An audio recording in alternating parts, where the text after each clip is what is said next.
तो री इनकार्नेट होकाई के इस वाले एपिसोड में आप सभी लोग का स्वागत है। जैसे कि पिछले वाले एपिसोड में हम लोग को दिखाया गया था, प्रिंसेस के गायब हो जाने का केस हम लोग को ह्यूमन फेस स्पाइडर होकाई के साथ मिलाया, जिससे निपट के अपने नाइनटेल फॉक्स ने कुछ इन्फॉर्मेशन लिया था। उसके मुताबिक वो अब अपने टीम लोग के साथ यानी कि डीमन किंग, अपने बिगड़ते मंक और बुल किंग के साथ वापस नहीं लौटता, वो कहीं और ही जताए। लेकिन अब यहाँ अपने नाइनटेल फॉक्स उस वक्त पे कहा गया था, वो देखने से पहले इस एपिसोड की शुरुआत में पैलेस के अंदर यंग मैजेस्टी के साथ अपने नाइनटेल फॉक्स बात करता है, जिसमें अपने यंग मैजेस्टी अपने नाइनटेल फॉक्स को बताता है कि किस तरह उसके बिगड़ते मंक सैमिन ने जो एंटीडोट बताया था, वो एंटीडोट काफी अच्छे से काम किए और सभी लोग अब पॉइजन से इफेक्टेड नहीं है। इस बात के लिए मतलब अपना यंग मैजेस्टी शुक्रिया करता है, जिसके जब में अपना नाइनटेल फॉक्स कहता है कि कोई ना वो बिगड़ते मंक काफी एक स्किल सैमिन है। जिस बात सुन के उससे अपने यंग मैजेस्टी आगे कहता है कि इनके इंपीरियल फैमिली ने एक और बार अपने नाइनटेल फॉक्स से मदद मांगी, जो कि उसने किया और काफी अच्छे से किया।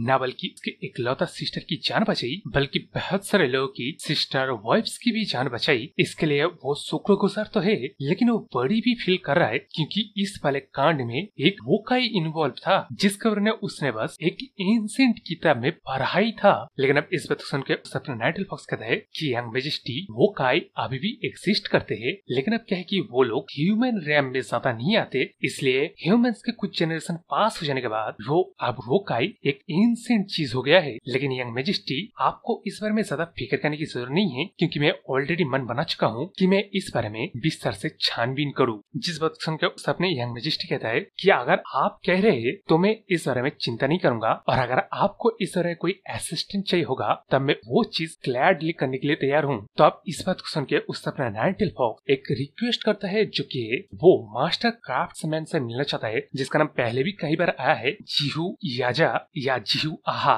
मतलब ये समझ लो। तो अब स्टोरी में इस रिक्वेस्ट को सुन के उससे अपने यंग मैजेस्टी कहता है कि यंग मास्टर, आपका ये रिक्वेस्ट शायद मैं फुलफिल नहीं कर पाऊंगा, क्योंकि जीहू आजा कोई ऐसा बंदा नहीं है जिसको मैं कमांड कर सकता हूँ, और वैसे अगर मैं आपके साथ भी जीहू आजा के साथ गया ना, तब भी वो मुझसे मिलेगा कि नहीं, इस चीज का भी मुझे पता नहीं है। तो अब इस बात सुन के उससे अपना नाइनटेल फॉक्स कहता है कि अब बस एक मीटिंग अरेंज कीजिए, वो मुझसे जरूर मिलेगा, इस चीज की फिक्र अब मत कीजिए। क्योंकि यारो अपने नाइनटेल फॉक्स ने जब पहली बार अपने वो रेड वाले बंदे के साथ मिला था, उसके ट्रैप रूम को बनाने वाले बंदे का नाम जीहू आजा है। जिस नाम को सुन के अपने नाइनटेल फॉक्स को लगा था कि ये बंदा कोई फेमिलियर बंदा हो सकता है, लेकिन अभी अब जबकि उसको जीहू आजा का पता चल गया है, तब मतलब ये बैम्बू फॉरेस्ट के उस तरफ मिलेगा, तब अपना नाइनटेल फॉक्स के साथ मिलने के बाद ही उसको पता चल जाएगा कि वो जिस बंदे के बारे में सोच रहा है, कहीं वो बंदा और ये बंदा सेम है कि नहीं। लेकिन अब वहाँ से सेंस अप के हम लोग हमारे जीहू आजा को देखा जाता है, जिसके साथ पहली बात तो ये एक ब्लू वाला वोकाई है, जो कि इसको आके रिपोर्ट देता है कि गोल्डन वर्कशॉप का एक बंदा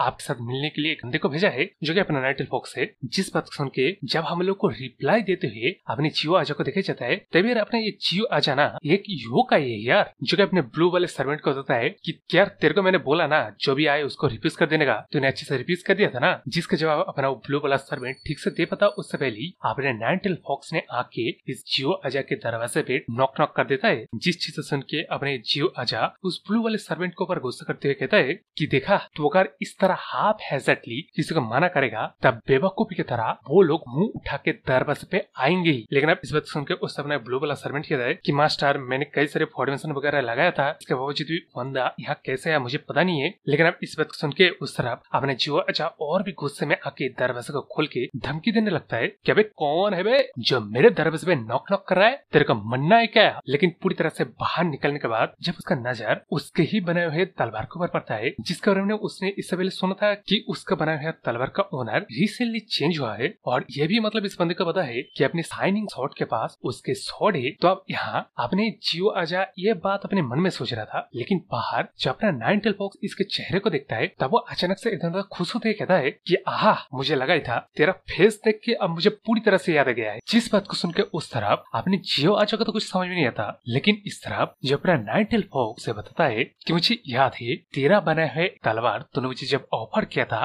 तब उसको मैंने तोड़ के मिरर का सब्स्टिट्यूट बना लिया था, जिसके बाद तूने मेरे सामने गिरगिराया था कि तूने मुझे एक ब्रोकन स्वॉर्ड ऑफर किया है, कुछ याद आ रहा है? जिस बात को सुन के उस तरफ अपने जीहू आजा घुटने में आते हुए कहता है कि ओ डियर, मैंने कभी भी एक्सपेक्ट नहीं किया था कि आपके जैसे पर्सन मेरे जैसे इनसिग्निफिकेंट पर्सन के साथ मिलने आएगा। तब इस बात को सुनकर उस तरफ अपना नाइनटेल फॉक्स बोलता है क्या अब तेरे को ठीक से याद आ आ गया है। जिस बात सुन के उस तरफ अपने जियो आजा कहता है कि अरे मैं कैसे आपको रिकॉग्नाइज नहीं कर सकता, आप लॉर्ड इन हो। वही मतलब अपने नाइटल फॉक्स का जो पुराना नाम है और आबी का नाम भी एक सेम है। तो अब इस सीन के बाद इस जियो आजा ने अपने नाइटल फॉक्स को इनवाइट करके चाय पीती है, बात करता है कि सेलेस्टियल इमॉर्टल लोग इसको स्वॉर्ड बनाने के लिए बोल के इतना नैगिंग करते हैं, जिससे थक करके कभी कभार वो एक दो स्वॉर्ड बना देता है, जिससे वो सेलेस्टियल इमॉर्टल लोग काफी खुश भी थे। इसलिए मैं इस इमॉर्टल वर्ल्ड में पीसफुली रहता हूँ और जो काम मुझे सबसे पसंद है वो करता हूँ, यानी कि ब्लैक स्मिथिंग, स्वॉर्ड वगैरह बनाना। तो अब उन सारे बातों को सुन के अपना नाइटल फॉक्स कहता है कि ये बात कितना अम्यूजिंग है, वो सेलेस्टियल इमॉर्टल लोग तेरा ख्याल रख रहे हैं। जिस बात सुन के अपने जियो आजा कहता है कि लॉर्ड मैंने सुना था आप भी सेलेस्टियल इमॉर्टल बन के इमॉर्टल रैम में चले गए थे, लेकिन आपका ये वाला रूप। तो अब इस बात को सुन के उस तरफ अपना नाइटल फॉक्स मुंह बनाते कहता है कि है किसने कहा है, जिसके जब उस तरफ अपने जियो आजा कहता है कि सब लोग यही कह रहे थे। तो अब इस बात को सुन के उस तरफ नाइटल फॉक्स कहता है कि मूडन माउंटेन का वो जो लेजेंडरी रेड वाला बनता है ना, उसके साथ इस तरह के कुछ बात किया था जिसको आप ये पूरी वोकाई वर्ल्ड की दुनिया जान चुके हैं कि अपना नाइटल फॉक्स सेलेस्टियल इमॉर्टल बन के इमॉर्टल रैम में चला गया है। लेकिन अब उस बात को सुन के इस तरह अपना जियो आजा कहता है कि खैर आप एक सेलेस्टियल इमॉर्टल बन जाए या वोकाई रह जाए और या ह्यूमन रैम में क्यों ना आ जाए, आपका स्ट्रेंथ हमेशा की तरह फॉर्मिडेबल के फॉर्मिडेबल ही है। जिस बात सुनकर उस तरह नाइटल फॉक्स कहता है कि मैं अभी काफी ज्यादा कमजोर हूँ, क्या तू मुझे मौका कर रहे यहाँ पे, तेरे को यह बात अच्छी तरह से पता है मैं उतना भी कमजोर नहीं हूँ कि मैं तेरे सर को यहीं पे ही कार्ड ना डाल पाऊँ। लेकिन अब इस बात सुनकर उस तरह अपनी जियो आजा का एकदम फट जाता है। वो कहता है लॉर्ड प्लीज जोक के लिए भी ऐसा मेरे साथ बात मत कीजिए। अरे अरे छोड़ दीजिए। अब पहले ये बताइए आप मेरे साथ क्या काम के लिए आए हैं मतलब। जिस बात सुन के उस तरह नाइटल फॉक्स ने वो ह्यूमन फेस स्पाइडर का फैंग और पॉइजन सैक को निकाल के इसके सामने दिखा देता है, जिसको देख के वो अपना ब्लैक स्मिथ अपने मटेरियल को अच्छी तरह से जानते हैं, तो पहचान जाता है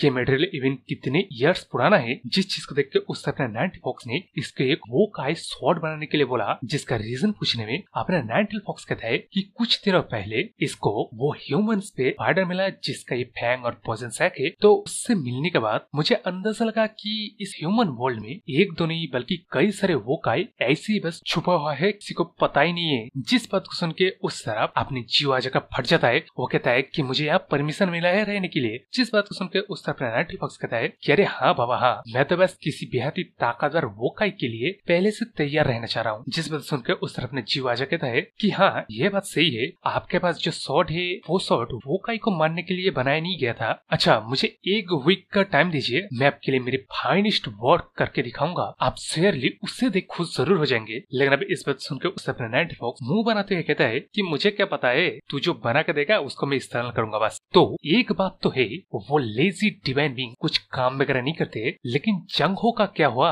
उसके रहते वो कई लोग ह्यूमन रैम में आके एक रॉयल फैमिली के मेंबर को किडनैप कर रहा है। मतलब क्या वो भी डिवाइन लेजी बीइंग की तरह लेजी बन रहा है क्या धीरे धीरे। तो अब इस बात को सुन के उस अपना जियो आजा पहले तो चुप हो जाता है, लेकिन उसके बाद वो कहने लगता है कि अपने नाइटल फॉक्स ने जब 300 साल पहले वोकाई वर्ल्ड को छोड़ा था तब से वोकाई रैम में काफी कुछ चेंज हो गया है। जिस बात को सुन के पहली बात तो अपने नाइटल फॉक्स को झटका लगता है कि क्या मतलब 300 साल, अबे मैं ह्यूमन रैम में 10 साल भी ठीक से नहीं हुए हैं जब से मैं यहाँ पे आया हूँ, अब तो बात करे मैं 300 साल से वोकाई रैम से गायब हूँ। जिस बात को सुन के उस तरफ अपने जियो आजा डरते हुए कहता है कि लॉर्ड अब अगर ऐसे बात करेंगे तो मुझे मतलब आंसर कैसे पता होगा। जिस बात सुन के उस तरफ अपना नाइटल फॉक्स वही मतलब गुस्सा होते सोचता है कि अबे टाइम लाइन का इतना खिचड़ी कैसे बन गया रे, सला सदी ये कांड वो डैम बुद्धा का ही है। लेकिन अब इस तरफ अपना जियो आजा कहने लगता है कि अपने नाइटल फॉक्स ने जब 300 साल पहले वोकाई रैम को छोड़ा था तब मतलब क्या क्या चेंजेस हुए हैं इसके बारे में बता उससे पहले अपना नाइटल फॉक्स कहता है क्या वे चुप रहे, मैं भी ह्यूमन हूँ और मेरा कोई इरादा नहीं है क्या वोकाई रैम में अभी क्या कुछ चल रहा है। जिस बात सुन के उस तरफ अपना जियो आजा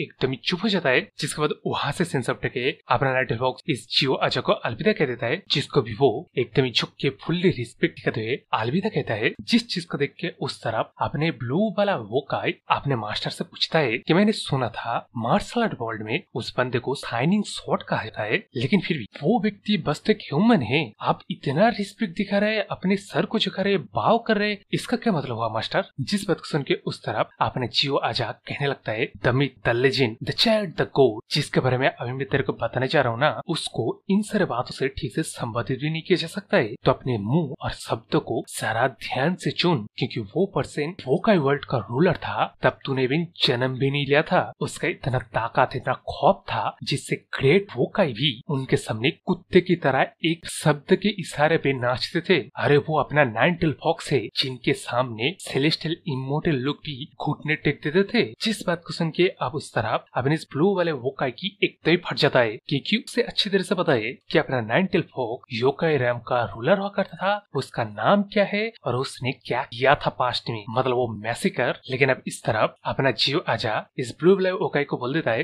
कि मेरे चुन्नू जल्दी से जा और पूरी तरह से ये तैयारी कर ले कि हम लोग ग्रेटेस्ट वोकाई स्वॉर्ड बनाए जिससे हमारा मास्टर खुश हो। इसका मतलब समझ रहे ना, हम लोग को दिन रात एक कर देना पड़ेगा। तो अब इस सीन के बाद हम लोग हमारे नाइनटेल फॉक्स को देखे जाता है जो कि हैरान हो रहा है क्योंकि एक हफ्ता बीत गया है और उस ब्लैक स्मिथ ने अपना काम फिनिश कर दिया है। तो अब यहाँ अपने ब्लैक स्मिथ बताने लगता है कि उसने इंटेंशनली इस शॉट को नॉर्मल लुकिंग बनाया है जिससे ह्यूमन अटेंशन ग्रैब नहीं कर पाए। जिस बात सुनकर उस तरफ अपना नाइनटेल फॉक्स इस शॉट को निकाल के चलाते हुए कहता है कि अरे शॉट कितना लाइट है, इस शॉट को तो इवन कोई वुमेन भी चला सकता है। जिस बात सुन के उस तरफ अपना जियो आजा कहता है कि लॉर्ड आपको ये अच्छा लगा ना, जिसके रिएक्शन में अपना नाइनटेल फॉक्स वो ही अपना मिस्चिफ सा चेहरा बनाते हुए इस शॉट को अपने जियो आजा के गले पे तान देता है। जिस चीज को देख के उस तरफ अपनी जियो आजा एकदम ही डर जाता है। वो घुटने में आते हुए कहता है कि लॉर्ड आप ये क्यों कर रहे हैं, क्या मैंने कहीं भी कुछ मिस्टेक कर दिया है। जिस बात को सुन के उस तरफ अपना नाइनटेल फॉक्स खुश होते हैं अपने तलवार को मायन में रखते हुए कहता है कि तेरा रिएक्शन देख के ऐसा लग रहा है तूने शॉट को काफी केयरफुली बनाया है, तो उतना डर मत। और ये ले, ये एक गिफ्ट है इन रिटर्न, ये एक ऐसा एलिक्सर है जो कि मेरे इस ह्यूमन वर्ल्ड में रिमेनिंग एनर्जी को सोख किया है। तो अब इस बात को सुन के उस तरफ अपने जियो आजा एकदम ही हैरान हो जाता है। वो कहता है कि नहीं लॉर्ड, मैं ऐसी चीज आपसे नहीं रिसीव कर सकता हूँ, ये सच में इनवैल्यूएबल और पर्सनल चीज है। लेकिन अब इन बातों को अपना नाइनटेल फॉक्स एक कान में भी घुसने नहीं देता क्योंकि वो चला जाता है वहाँ से। तो अब वहाँ से सेंस अप गए हम लोग हमारे जियो आजा और उसका वो ब्लू वाले असिस्टेंट को दिखाया जाता है जिनमें लोग वही बात करे कि क्या अपने नाइनटेल फॉक्स को उसका बनाया हुआ शर्ट पसंद आया। जिसके जवाब में अपना वो जियो आजा कहता है कि हाँ शायद पसंद आया क्योंकि उन्होंने एक ऐसा गिफ्ट दिया है जो काफी ज्यादा एक्सटेंड करता है जो मैंने शॉर्ट बनाया है उसके वैल्यू से। और हाँ मेरे ब्लू वाले डिसाइपल, मैं बता रहा हूँ जस्ट इन केस, लेकिन किसी और डिसाइपल को और किसी भी योकाई को गलती से भी ये नहीं बताना कि हमारा Lord nine-tail fox human body में रिटर्न आया है और उसको मैंने योकाई शॉर्ट बना के दिया है। तो अब इस बात को सुनकर उस तरफ अपने ब्लू वाला योकाई कहता है कि मास्टर मैं स्लो जरूर हूँ लर्निंग है, लेकिन मैं इन सारे मामलों में क्विक विटेड हूँ और मैं समझ रहा हूँ आपने ये बात क्यों कहा, क्योंकि आपकी ये बातें अगर उन लोगों ने सुन लिया तो आपके ऊपर खतरा आएगा। तो अब यारो ये वो लोग कौन है जो कि मुझे लग रहा है कि ह्यूमन रैम में छुपे योकाई है, या नहीं तो कुछ बेहद फैमिन भी हो सकता है। लेकिन अब यहाँ पे इन दोनों के आगे के कॉन्वर्सेशन में हम लोग को पता चलता है कि वो लोग अपने जियो आजा के साथ काफी देर से कांटेक्ट करना चाहता था, लेकिन उसने कांटेक्ट इसलिए नहीं किया क्योंकि उसे लग रहा था कि वो लोग बेहद ही जल्द कुछ बेहद ही बड़ा डबल क्रॉसिंग चीज करने वाले, जिसकी वजह से वो इंटेंशनली अपने मीटिंग को पोस्टपोन कर रहा है। लेकिन अब इस बात सुनकर उससे अपना ब्लू वाला ओकाई कहता है कि मास्टर कि आप अगर नेक्स्ट बार भी उनसे मीटिंग करने के लिए ना बोल देना तब लोग मेरे को मार देंगे। तो अब इस बात सुनकर उस तरह अपने जियो आजा याद करता है कि किस तरह अपने नाइनटेल फॉक्स ने कहा था कि ह्यूमन रैम में कई सारे योकाई छुपे रह सकते हैं और उसने ये भी कहा था कि उसको कोई फर्क नहीं पड़ता कि योकाई रैम में क्या होगा, तो इसलिए अपने जियो आजा ने इस बात को बताया नहीं। तो शायद ये जो मिस्टीरियस बंदे लोग की बात यहाँ करा जा रहा है वो योकाई है। लेकिन अब यहाँ आखिर में जियो आजा अपने इस ब्लू वाले असिस्टेंट को कहता है कि चल हम लोग टेम्परेरी अपने सबको क्लोज करके कुछ और देर तक होल्ड करने की करते हैं। जिस वजह सुनकर उससे अपना ब्लू वाला असिस्टेंट यस कहता है। इसके बाद वो पूछता है कि अपने नाइनटेल फॉक्स ने उसको किस तरह की गिफ्ट दिया है। तो मुझे क्यों लग रहा है ये ब्लू वाला असिस्टेंट कोई सही बंदा नहीं है। तो इस सवाल के जवाब में अपनी जियो आजा ने उसका अपना मुंह बंद रखने के लिए कहता है। लेकिन अब उसके बाद वहाँ से सेंस ऑफ ना हम लोग को फिर से साइनिंग शॉर्ट सेक्ट इस नेम प्लेट को दिखाया जाता है, यानी कि अपना ना क्योंकि ट्रांसलेटर चेंज हो, नाम चेंज हो, वेबसाइट चेंज हो या राइटर, मतलब समझ रहे ना, जो कुछ भी कर ले अपन को तो पता है ये अपने नाइनटेल फॉक्स का घर है। तो अब सीन शिफ्ट होके हम लोग का हमारे पूरे गैंग के मीटिंग को दिखाया जाता है, जिसे पहली बार तो सभी लोग एकदम ही हैरान है कि एक बार ये योकाई शॉट को देख के, जो कि जैसा कि अपने जियो आजा ने इंटेंशनली एक नॉर्मल लुकिंग शॉट बनाया है, तो उन लोग को इतना फैंसी नहीं लगता, लेकिन वो लोग फील कर पा रहे कि इसके अंदर स्टेंज पावर है। जिस बात सुन के उस तरह अपने नाइनटेल फॉक्स कहता है कि इस शॉट के अंदर उस ह्यूमन फेस स्पाइडर का वेनस फैंग और एनर्जी कोड है, जिसके बाद से जियो आजा ने इस शॉट को बनाया है। तो अब इस बात सुन के उस तरफ अपना डीमन लॉर्ड एकदम ही हैरान हो जाता है, लेकिन उस तरफ अपना रेड वाली बंदी हैरान भी है और मतलब थोड़ा सा गुस्सा भी है। लेकिन अब यहाँ था अपने रेड वाले बंदी का गुस्सा और भी बढ़ाने के लिए अपने नाइट एल्फ ने शॉट को अपने सोल्हा यान को दे दिया है, जिसके बाद ही अपना टीम लॉर्ड सोल्हा यान को ट्रेनिंग ग्राउंड में लेके चलता है कि चलो चलो देखते हैं ये योग का शॉट किस तरह का भला है। जिस बात को आगे कंटिन्यू करते हुए अपना वुल्फ किंग कहता है कि हाँ मैं भी देखना चाहता हूँ, लेकिन जब इस तरफ अपने रेड वाले बंदी के बॉडीगार्ड भी कहता है कि मैं लेडी मैं थोड़ा बहुत ट्रेनिंग ग्राउंड में जा रहा हूँ, ये बस ट्रेनिंग करने के लिए। तो अभी यारो अपना रेड वाली बंदी तो ऐसा बन गया है जिसका कोई शर्म नहीं है, वो अपना तीसरा टांग आराएगा ही आराएगा। मतलब यार थोड़ा सा बुरा लग रहा है अपनी रेड वाली बंदी के लिए। इसी के साथ ये छोटा वाला चैप्टर यही पे खत्म होता है। तो चैनल को सब्सक्राइब कर लो ऐसे एपिसोड पाने के लिए और लाइक शेयर कमेंट तो बाय।